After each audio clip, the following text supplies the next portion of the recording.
অনেক সময় আমাদের একটু তাড়াহুড়ো থাকে, নর্মাল রেগুলার ডালনা ঝোল এসব খেতে ইচ্ছে করে না। অ্যান্ড এটা একটা খুব ভালো recipe, very easy to make. কী কী লাগবে, একটুখানি মুসুর ডাল যেটা মেবি 10-15 মিনিটসের জন্য ভেজানো ছিল, একটুখানি চপড টমেটোস, চপড অনিয়ন, কাঁচা লঙ্কা আর স্লাইস করা আলু, এর মধ্যে একটু সর্ষের তেল দিয়ে আর নুন দিয়ে এইটাকে খুব ভালো করে চটকে নিতে হবে একদম, unless and until the tomatoes break.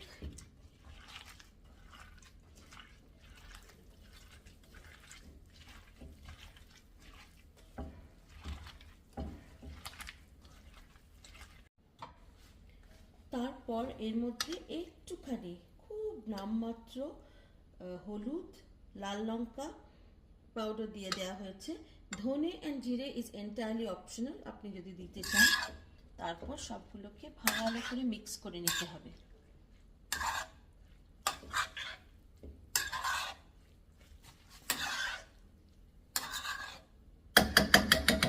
Mix করে এটা একদম সিম আঁচে চড়িয়ে দিতে হবে। এতে কোনো এক্সট্রা জল লাগবে না, বিকজ অলরেডি মুসুর ডালটা যখন ভেজানো ছিল it has moisture in it. আলু, পেঁয়াজ, টমেটো সব কিছুর থেকে ময়েশ্চার বেরাবে। এটাকে খুব সিম আঁচে, আঁচটা কমিয়ে ঢেকে দিতে হবে, আর মাঝে মাঝে এসে একটুখানি নাড়াচাড়া করে দিতে হবে। So let us leave it like this, তারপর আমি দেখাবো আমাদের এন্ড রেজাল্টটা কেমন হবে।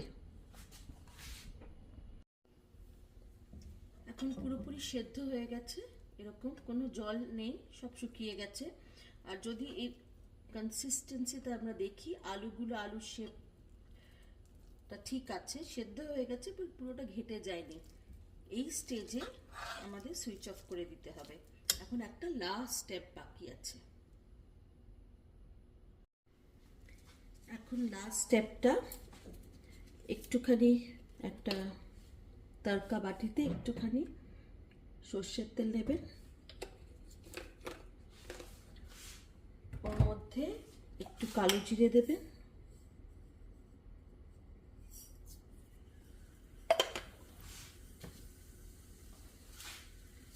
দুটো শুকনো লঙ্কা ভেঙে দেবেন। যদি আপনারা ঝাল কম খান তাহলে শুকনো লঙ্কাগুলোকে অতটা ভাঙবেন না, দুটো পিসে ভাঙলেই হবে, so the flavour comes out. আর তারপর চপড গার্লিক দেওয়া হবে একটুখানি। অনেকে চপড গার্লিক দেয়, অনেকে চপড জিঞ্জার দেয়।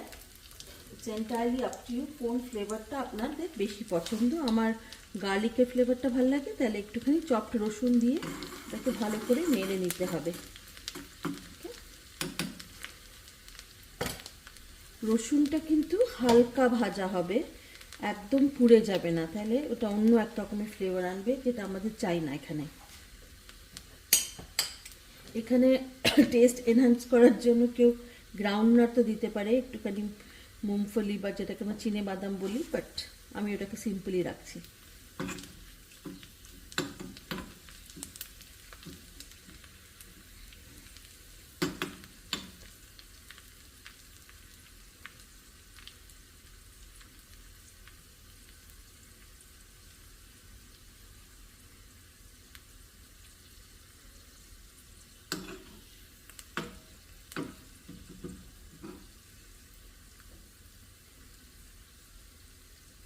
তারপর এটা হয়ে গেলে আমাদের এটাকে জাস্ট ওই ডাল সেদ্ধর মধ্যে দিয়ে দিতে হবে।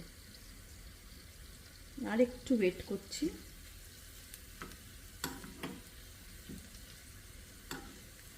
এখানে চাইলে কালো জিরে ফোড়ন না দিয়ে পাঁচ ফোড়নও দেওয়া যায়, ওটারও টেস্ট ভালো আসবে।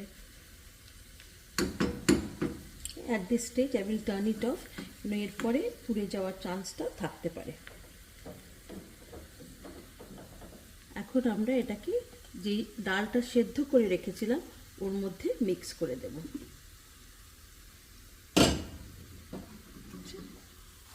এটাকে এর মধ্যে দিয়ে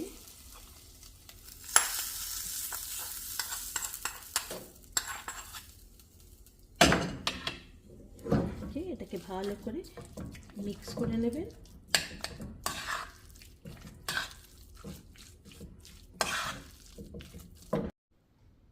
ফাইনালি এটা গরম ভাতের সাথে ওপর থেকে একটু সর্ষের তেল দিয়ে কাঁচা লঙ্কা আর লেবু দিয়ে এনজয় করুন।